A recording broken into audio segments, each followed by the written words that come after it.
Bernie Sanders, senator from the senator from Vermont, who's been in Congress for 30 plus years, hit the bagpipes, Charles.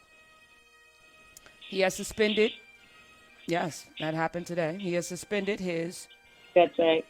Yeah, and we're grateful that he dropped out because this is important. This is important. I've been asking this, and I was going to rail him today. I was going to light him up today. He was going to get lit up today. I had a whole thing like, why are you still in? And really on the precipice of what I saw yesterday with Wisconsin, because those people didn't have to show up if Bernie wasn't in the race. I just feel that way, right?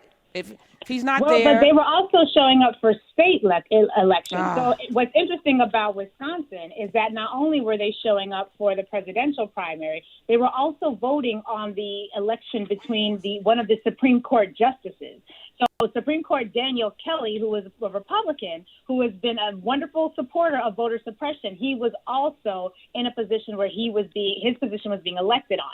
And so he was also running at the same time. So it wasn't just a presidential election, a presidential primary that was taking place in Wisconsin. There were also state level primaries that were happening. And so what we're hoping is that, I think I saw that there was 190,000 voters who came out in the Wisconsin primary in 2016. And in this election, there were less than 20,000 who were able to make it. And so we're hoping, I'm at least hoping that their sacrifice is not in vain, and that the person who was running against Daniel Kelly, whose name escapes me at the moment, that was a successful run for that person, because at the very least they would know that they have secured a more balanced court in the state of Wisconsin. So it's been a mess. It's been a mess. No, 866-801-8255 is the number. And I want to hear from people if you were standing in line yesterday, because it seemed like thousands and thousands and thousands of people. And they had the cones to separate people 6 feet. Not everyone has access to masks. Not everyone could. And I saw a couple of people who were older. I saw a person with a walker. It was like, it was criminal to me to watch people put their lives on the line to vote. And it was also inspiring, because that's how important elections are, that people were willing to put themselves in harm's way to cast a ballot yesterday. So I just want to thank everyone who showed up in Wisconsin, but you should not have had to if we had great leadership, which we clearly do not. Elections matter. Elections matter. And Bernie Sanders dropped out today. He said, today I'm suspending my campaign, but while the campaign ends, the struggle for justice continues. As I see the crisis gripping the nation, exacerbated by a president unwilling or unable to provide leadership, I cannot in good conscience continue to run a campaign that I cannot win. Let me applaud him for that, because, clearly he has 914 delegates so far to Biden's 1217. You need 1991 to win. I don't know if either one of them would have gotten to 1991. Biden tweeted today, I know Bernie well. He's a good man, a great leader, and one of the most powerful voices for change in our country. And it's hard to sum up his contributions to our politics in one single tweet, so I won't try to. And I thought was very gracious and very humble. But here's the deal. We've seen this play out before. In 2016, Bernie's followers were accusing the DNC of, and they're doing it again. They're accusing the DNC of some shenanigans. And I tweeted out, are they going to be mature enough to do the right thing this time? I had someone on yesterday, Dr. Eddie Glaude, who didn't vote for Hillary Clinton in 2016. And for all of the people who didn't cast a vote, again, I'm not wagging my finger. I'm just saying we've done this before. Here's where we are with a person who cannot even get through. I can't watch any of the press conferences. I watch them literally on Twitter through people's feeds and little clips that come in. We have clips, of course. But I can't watch a person who is looking for praise. If you don't praise him, he denigrates you. If you ask him a question, using his own words or someone in his administration, he berates you, tells you that's a stupid question, or you're incompetent, or that's fake news. And it's a tactic that, is used to undermine any kind of check and balance, which is what our system was designed for. This is disgusting. It's interesting because you all know my candidate has long since left the race. Elizabeth Warren was who I was really rooting for. I understand that people are upset. They're in their feelings, people who supported Senator Sanders.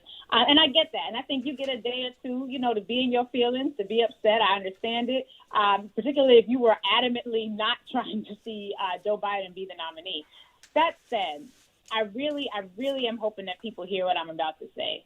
I need us to recognize, and I've said this before, that when you are voting for president, you are not voting for the person you like. You are not voting for the person you want to have a beer with, because one, that ain't going to happen. You are not voting for the person who is morally aligned with you. You are voting for the person who is going to install judges, hundreds of judges, who are going to hold lifetime appointments, which means that they will be interpreting laws for generations possibly after this next president has served his term. So what that means is, while you may not like Joe Biden, what you are voting for are the judges that Joe Biden or Trump is going to put into office. We know right now that Donald Trump has installed many, tens of I'm going to tell you exactly. He has confirmed, as of March 30th, he has confirmed 193 Article 3 judges, 193, including 2 associate judges of the Supreme Court of the United States, 51 judges for the United States Court of Appeals, 138 judges for the United States District Courts, and 2 judges for the United States Court of International Trade.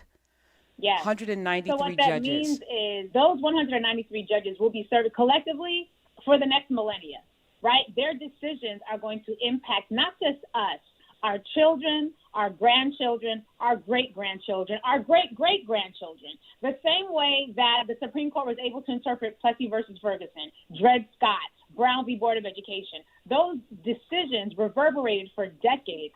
So when you're voting for a president, you're voting for someone who is going to pick the people who interpret the Fourth Amendment, which is the search and seizure amendment, which determines how far cops can go when they pull you over to the side of the road, what cops can do when they come into your home, what cops are able to do anytime they engage with you. You're voting for a president who is a person who's going to pick the judges who are going to determine what the 13th Amendment means, which means what counts as slavery and what doesn't count as slavery. They will literally be able to interpret the magnitude of who can be forced to do what for free. You're voting for someone who's going to pick judges who will interpret the 14th Amendment, which speaks to our citizenship as people of African descent, or not, because our citizenship is literally dependent on an amendment. You're voting for someone who will interpret the 15th Amendment, which looks at what election protection and voter supremacy looks like. You're voting for someone who's going to interpret every single amendment that our integrated society literally depends on. You're voting for what the Environmental Protection Act is going to be interpreted to say. So whether or not Black communities are going to be victimized by environmental racism.